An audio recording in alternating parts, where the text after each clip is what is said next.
हाथों में सारंगी लेकर गेरुए वस्त्र में गीतों की तार बुनते हुए लोगों को मंत्र मुग्ध करते हुए जोगियों को आप सब ने जरूर सुना होगा। लेकिन आज की इस दुनिया में जोगियों को ढूंढ पाना मुश्किल हो गया है। लेकिन राजस्थान के भरतपुर जिले में एक ऐसा गांव है, आज भी है, इसी परंपरा से अपनी रोजी रोटी जो चला रहा है।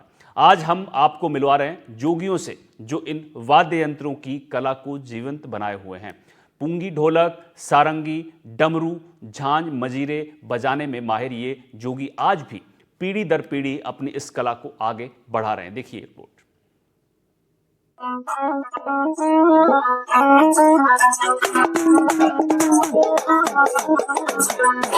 जब भी हम जोगी का नाम लेते हैं तो आंखों के सामने गेरुए वस्त्रों में, हाथों में सारंगी लेकर घर घर जाकर अपने संगीत का जादू बिखेरते हुए लोगों की तस्वीर सामने आ जाती है।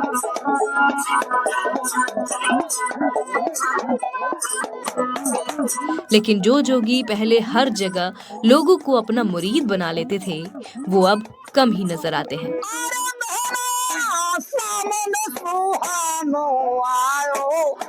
मौसम सुहानो लायो बागन में पतिया पिउ पिउ कर राए। पुराने लोगों से पूछे तो आज भी उन्हें याद आ जाता है इन जोगियों का गाना, जो वो हाथों में सारंगी लेकर घर घर घूमकर गीत गाते थे, जिन्हें गांव के बड़े बूढ़े, औरतें और बच्चे बैठकर सुना करते थे। घुमड़े घुमड़े गाना गारा जाते रेना घुमड़े घुमड़े गारा जाते रेना। आज भी भरतपुर में कुछ परिवार इन वाद्य यंत्रों की कला को जीवंत बनाए रखे हैं और पीढ़ी दर पीढ़ी अपनी इस परंपरा को आगे भी बढ़ा रहे हैं। मैं गांव नाथपुरा में मौजूद हूं और मेरे साथ आप 3 लोग देख रहे हैं। ये जो लोग हैं और इनके हाथ में जो यंत्र हैं, ये वाद्य यंत्र हैं, काफी प्राचीन वाद्य यंत्र हैं। पहले ये गांव-गांव जाते थे, बजाते थे और लोग भी बेहद खुश होते थे, इनको इनाम भी देते थे। लेकिन आजकल ये जो वाद्य यंत्र हैं बहुत कम नजर आते हैं। मेरे साथ में मौजूद है सुरेश जी, और सुरेश जी से ही बात कर लेते हैं। सर, क्या है ये आपके हाथ में? जो ये मेरे हाथ में सारंगी है साहब। किससे बनती है ये? लकड़ी की बनती है। और क्या रहता है इसमें? इसमें सुर रहते हैं। हाँ। अच्छा, ये जो हम देख रहे हैं, ये जो धागे हैं, हाँ, ये तार हैं, ताज। आजकल तो ये दिखती भी नहीं है। हाँ, आजकल कोई नहीं जानता है इनको। जब आपने कब खरीदी थी इसको? 10 साल से खरीदी। क्या कीमत रही होगी इसकी? इसकी कीमत 250 रुपये जोड़ा ला गए। आजकल तो मिलती नहीं होगी। नहीं मिलती है। नहीं मिलती है। तो आपका क्या नाम है? मेरा नाम मुरारी है साहब। और मुरारी जी, इसको क्या कहते हैं? इससे डमरू बोलते हैं। तो ये किसका बना होता है? ये लकड़ी का है। लकड़ी का है। हाँ, शंकर भगवान का डमरू है। आजकल तो दिखता भी ये भी नहीं। हाँ। अच्छा, ये भी डमरू है ना सर? हाँ जी डमरू है। अच्छा, ये दोनों डमरू हैं? ये दोनों डमरू। तो आप भी इन्हीं के साथ बजाते हैं? हाँ जी। तो आप तीनों एक साथ ही बजाते हैं? हाँ, बिल्कुल। तो आपका कोई पसंदीदा हो, वहाँ से शुरुआत करिए आप। भगवान की बारोटी है रही है, और बैरवानी बारोटी कैसे भगवान की बारोटी वो है रही है। ये भगवान का बारोटी है रही है। सिर्फ भगवान? हाँ, शंकर भगवान। मतलब तीनों का बड़ा अच्छा तालमेल था आप लोगों का। हाँ। मतलब कब सीखे थे आप इसे बजाना? मैं? हाँ। मेरे को 50 वर्ष। 50 साल हो गए। हाँ। किसने सिखाया था आपको? मेरे पिताजी ने। मतलब आपको लगा कि पिताजी बजाते तो मैं भी बजाऊं? हाँ, मेरे पिताजी बजाते, मेरे बाबा बजाते। 3 पीढ़ी से बजाते चले आए हैं। आपके छोटे भाई भी बजाते हैं? छोटो भैया है मेरे, साथ ही साथ चलते हैं आप? साथ चलते। अब मेरे वे बजा रहे नाती बेटा। क्या कहेंगे, आजकल तो मतलब लोग देखना भी पसंद नहीं करते हैं। हाँ, नहीं करते हैं साहब। आप ये सारंगी कितनी साल बाद हाथ में लिया? 10 साल है। नहीं, 10 साल बाद आपने आज बजाई? आज बजाइए। हम आए जब। हाँ, तब उन्हें बजवाइए जब। अच्छा, आप आकाशवाणी में भी काम करते थे? हाँ, मैं BI ग्रेड से पास हूँ। बी में दुनिया का आवे, BI से हूँ। मतलब कह सकते हैं टॉपर थे आप? टॉपर थे उस समय के? हाँ, लोक मंजरी कलाकार हूँ। उस समय क्या मतलब क्या प्रस्तुति देते, क्या गाते? भगवान की भी कथा गाते थे। लोकगीत गाए मैंने खूब।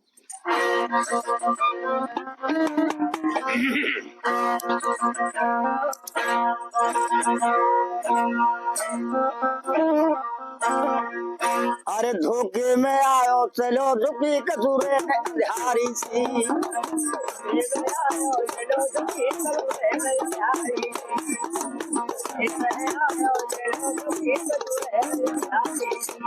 अरे पेट बीरत रह गयो मटिया देख लो भारी सी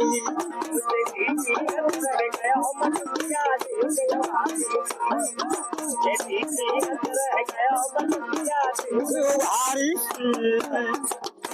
और क्या देख के मटुकिया उघारो दही चैटी सब बीन दई देखे के उघारो दई चैटी सब बीन दई न कई उठाए लई से वही सुझाव भाव चोरी को बतावे तो लाज न आवे सीधे भोरे पूछतावे राम करे वो जाको न्याब सोनौला रही लगाए गुजरिया और गनगारी चलो झुकी कसूरे आरी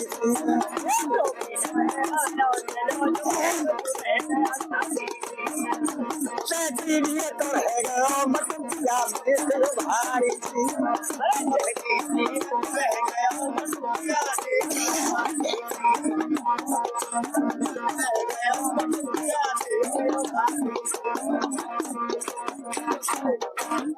सूरज जी, ये क्या था आपने जो गाया था अभी? क्या था ये कृष्ण भगवान का भजन। मतलब इसका अर्थ क्या होता है? जैसे हम बात करें, आप समझाएं। जैसे खता होती है, खते में हम खता में जब श्लोक बोलते हैं तो उसका अर्थ भी बताते हैं, तो इसका अर्थ क्या होता ये लोकगीत है। लोकगीत है। अच्छा सूरज जी, क्या है आपको तो पता होगा? हाँ लोकगीत है। बता दीजिए आप। हाँ लोकगीत है, ये गाया जो लोकगीत है। अच्छा, ये आपके भाई हैं? हाँ तो आप मतलब कहाँ से प्रेरणा मिली आपको कि हमें इस चीज में आना चाहिए? यही से मिली। तो भैया ने आपको हाँ बताया। कितने साल से आप ये मुगले साल है 50 साल डमरू बजाते हैं? हाँ डमरू बजाता हूँ। पहले साथ साथ ही बजाते हैं डमरू। क्या कहेंगे, आजकल विलुप्त होते जा रही है ये कला है जो आजकल में दिखती नहीं है कहीं भी? अब समझते नहीं इस कला को, कोई समझते नहीं है, बचते ही नहीं आजकल। और कल पेड़ वैसे ही चल रहे हैं जुगाड़, इन तो धरे हैं ये तो चुपचाप। मतलब आपके भाई आकाशवाणी में प्रस्तुति दे चुके हैं, टॉपर रहे हैं। हाँ हाँ हाँ। मतलब सरकार ने कोई मंच नहीं दिया आप लोगों को? नहीं दिया। आकाशवाणी का भी प्रोग्राम खत्म हो चुका है हमारा। क्या वजह रही आपको, मतलब मंच नहीं मिल पाया? यही रहा सही है, सारे डमरू उनको ना बुलाए भाई ना मतलब आजकल को सुनना पसंद नहीं करते। सुनना पसंद नहीं। तो रोजी रोटी पर तो आपकी कुछ संकट आ गया होगा? आ गया साहब, हमारी संकट है। हम घर बैठे हैं चुपचाप। किस तरह से मतलब अब परिवार चल रहा है आप लोगों का? अब क्या करिए जाए, सब बैठे हैं अपने कर रहे हैं। हाँ हाँ मरे जा रहे, घर बैठे हैं। मतलब कोई काम भी नहीं देता? कोई काम नहीं है, परेशान है हम घर बैठे हैं। वो कलाकार आज घर ये बैठे। तो मतलब काफी पुराना प्राचीन वाद्य यंत्र कहते हैं। हाँ पुराना साज है, 3 पीढ़ी से यही चलवा है। रोमेर साज, सारंगी डमरू यही है। हाँ ये मतलब कुछ लोग तो हैं जो अभी भी सुनना चाहते हैं इसको। हाँ है, लोग तो हैं। हाँ बहुत हैं सारंगी डमरू वाले। वैसे आप मतलब जैसे आपने आकाशवाणी पे अपनी प्रस्तुति दी, हाँ इससे ही दिया है। मतलब इसके अलावा भी आपने कहीं और प्रस्तुति दी है। कहाँ दी आप लोग? मैंने दी है केसरा, इसी को सुनते हैं। केसरा में भी मौजूद है मेरे जो भक्त लोग हैं। अच्छा, आज भी वहाँ चले जाते हैं आप लोग? हाँ सारंगी डमरू से ही सुनते हैं। मतलब ये कैसा? मथुरा में भी सारंगी डमरू से ही सुनते हैं। मैं मथुरा प्रोग्राम करता हूँ, मोतीलाल सेठ के यहाँ सवामन सांझ को घोड़ा है बाको, वो इसी सारंगी डमरू, कोई नगाड़ा ढोलक नहीं बजेगी वहाँ, सिवाय डमरू और सारंगी बजेगा। मेला लगता है वहाँ बाबा को, यही साज बजेगा। कम सुनने वाले हैं, बहुत कम सुनने वाले। चलो कम कुछ वहाँ तो मेला लगा है, साज बजेगा ना, तो कम है। मतलब यानी 1-2 जगह ही कह सकते हैं कि इसको सुनना पसंद कर। हाँ ये नायकला फेमस हुआ। मतलब क्या मांग करेंगे सरकार से? मन से मिलना चाहिए हमारे लिए, रोजगार हो हमारे काज को। अब बता रहे हैं 10 साल बाद आज हम आए जब आपने बजाया है। हाँ तो ये पूरा गांव है आपका, ये मतलब योगी समाज का है, जोगी समाज का, तो पूरे गांव में मतलब वाद्य यंत्र बजाते हैं लोग? हाँ सब यही गायक कलाकार हैं सब। उम्र कितनी होगी आपकी? मेरी बेटा 65-70। आप 65 साल के हैं, तो मतलब आपने तो वो दौर भी देखा जो आप गांव जाते थे, लोग सुनते थे आप। हाँ आज और उस समय में क्या फर्क नजर आता है आप लोगों को? महाराज बहुत फर्क नजर आया। अब तो बहुत नजर है फर्क। अब लोग पूछते भी नहीं है। नहीं पूछते कोई भी। उस समय तो ये आप गांव जाते थे, इनको देखते थे तो बैठा लेते थे। बैठा हम थे, बड़ो आदर भाव करते, नहीं पूजा होती, सारंगी में मेहंदी लगाते मेरे अंचल कनी, इसकी पूजा होती, या गज में बाहरी कलाए बंद है। ये तो घोड़ी के बाल होते हैं क्या? हाँ घोड़ा के बार है, घोड़ी घोड़ा है।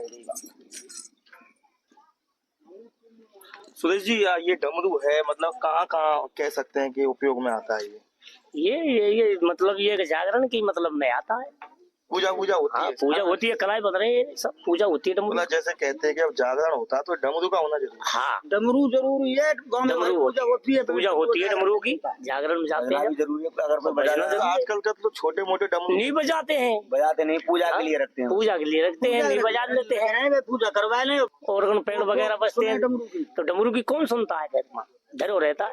हमारा रतन है कि श्रृंगार मेरा बतावे, बारे बलम पे हरी चुरी, बारे बलम पे हरी चुरी, बारे बलम पे हरी चुरी, बारे बलम पे हरी चुरी, मरना ने तो सोलह श्रृंगार मर गई डोकरिया, तेरे तो जाने घर नहीं, तेरे तो जाने घर नहीं, तेरे तो जाने घर नहीं, मेरे नित आवे नित जाए घोड़ा मारो सिपाही, जो तेरे आवे ओलिया, तेरे आवे ओलिया, तेरे आवे ओलिया, जो तेरे आवे ओलिया, वो एक दिन बिना बताए घोटिया प्यारी बहुत गुणमान, नाम बनाए बताऊंगी, नाम बनाए बताऊंगी, नाम बनाए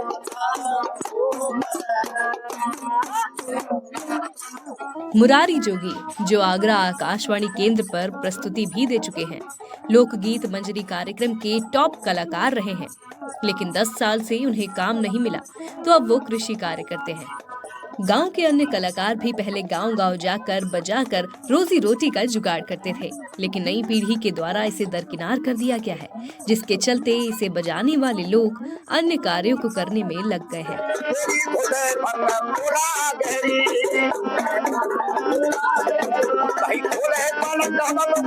भोले के भजनों पर झूमते ये जोगी आज अनदेखी का शिकार हैं। इनका कहना है कि गांव में कोई अब इनका गाना सुनना पसंद नहीं करता। गांव नाथपुरा में करीब 50 घर हैं। गांव का प्रत्येक व्यक्ति ढोलक, पुंगी, सारंगी, डमरू, झांझ और मजीरे बजाने में माहिर है, लेकिन आज की युवा पीढ़ी भी इन पारंपरिक वाद्य यंत्रों में रुचि नहीं लेती है, जिससे इनका अस्तित्व धीरे धीरे समाप्त हो रहा है। क्या नाम है आपका? सूरज जी, ये क्या है आपके जो गर्दन में हम देख रहे हैं? ये कोर्रा है। अच्छा, इसका क्या मतलब होता है, क्या होता है ये भैरव जी का कोर्रा है, इसको बजाते हैं। अच्छा, पुंगी जो पुंगी होती है उसके साथ बजाते हैं। बजाते हैं। मतलब क्या करते हैं आप लोग बजा करके? मतलब एक बार दिखाइए आप हम लोगों को। देखिए, इसको कोर्रा कहते हैं। और आप देख रहे हैं जो पुंगी थी, यानी कि पिताजी हैं वो पुंगी बजाते हैं, उसके साथ में ये है जो वाद्य यंत्र, इसको कोर्रा ये कह रहे हैं। ये एक तरह से लोहे की सांकल है, और आप देख रहे हैं जिस तरह से ये जो कर रहे हैं, आप देख रहे, देखिए मेरे सहयोगी जो तस्वीर दिखा रहे हैं, तो आपको लगती नहीं ये तो लोहे की चैन है? नहीं साहब, लगती है, उसे हम सेल कर देते हैं, उसे हमें हाथ की सफाई है। हाथ की सफाई है। क्या कहेंगे, ये जो कला है आप खत्म होती जा रही है, विलुप्त होती जा रही है? ये भैरव कला है अपनी भैया, ये कला मिटनी चाहिए। अच्छा, जैसे आप देखते थे पहले गांव में जाते थे तो लोग देखते थे, सुनते भी थे, आजकल तो नहीं देखते ना देखते हैं साहब, ये मिट रही है। मिट रही ये है, मिटनी नहीं चाहिए साहब, मिटनी नहीं ये चाहिए। हमारी हाथ जोड़ी के काम है। आपकी कितनी उम्र है? हमारी 16 साल की है। अच्छा, आप मतलब पिताजी ने सिखाया आपको? हाँ जी। आप चाह रहे हैं कि ये परंपरा आगे जाए? हाँ साहब, हाँ। कौन सी क्लास में पढ़ते हैं आप? मैं साहब 9 में। 9वीं में पढ़ते हैं आप। तो अब कहीं जैसे जाते तो कुछ मिलता नहीं आप लोगों को? नहीं साहब। पहले तो मिलता था। हाँ। तो पिताजी के साथ आप गए हैं कहीं? हाँ गए साहब। अब मैं भी वाद्ययंत्र का ही काम करता हूँ। क्या क्या बजा लेते हैं आप? मैं सरंगी बजा लेता हूँ, डमरू बजा लेता हूँ, हारमोनियम पेटी बजा लेता हूँ, और जो लोक देवता हैं हमारे बाबा जहारवीर, उनकी कथा गाता हूँ, शंकर भगवान का विवाह गाता हूँ, देवी के भी भेंट गाता हूँ। इसी से अपना रोजगार चलता है। क्या कहेंगे, आजकल जैसे आप वाद्य यंत्र बजाते थे, आजकल तो ये सुनाई नहीं देती इनकी धुन। हाँ, अब पहले तो केवल जागरण हुआ करते थे तो डमरू सारंगी से हुआ करते थे, लेकिन अब लोगों में बदलाव आ गया है। इस बदलाव के कारण ये डमरू सारंगी अब नहीं बजाए जाते हैं, बहुत कम संख्या में बजाए जाते हैं।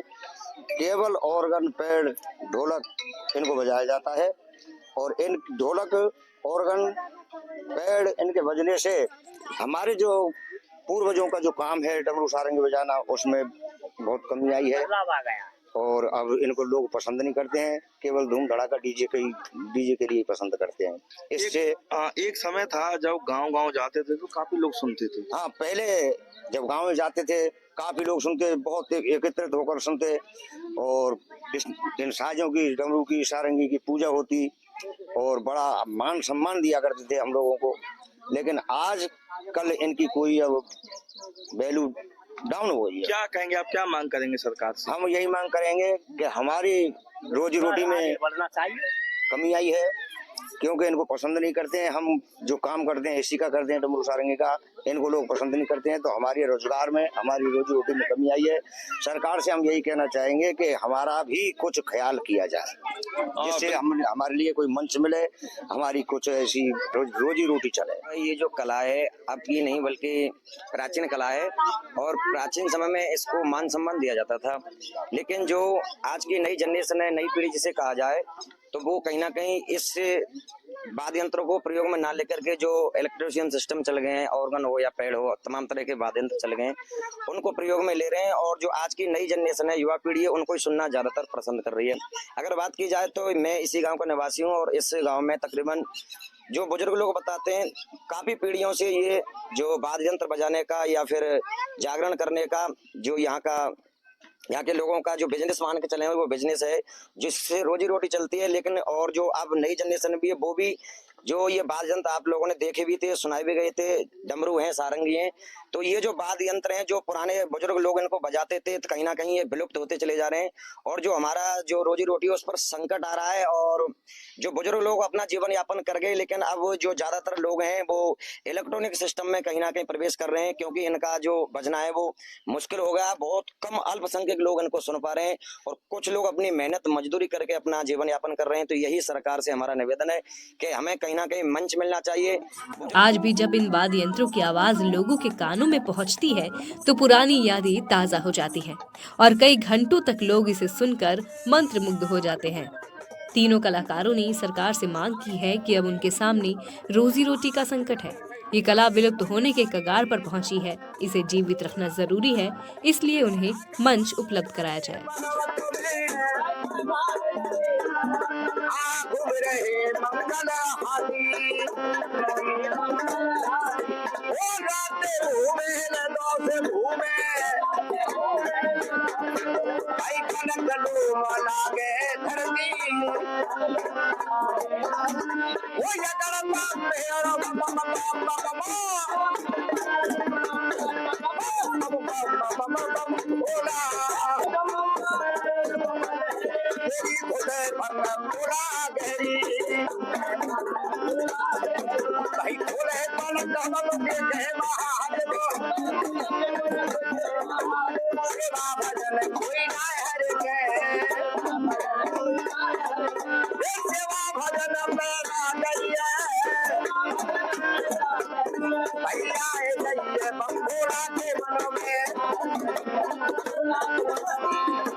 नाम तो बन गई पुतरी सेवा में गौरा ढाई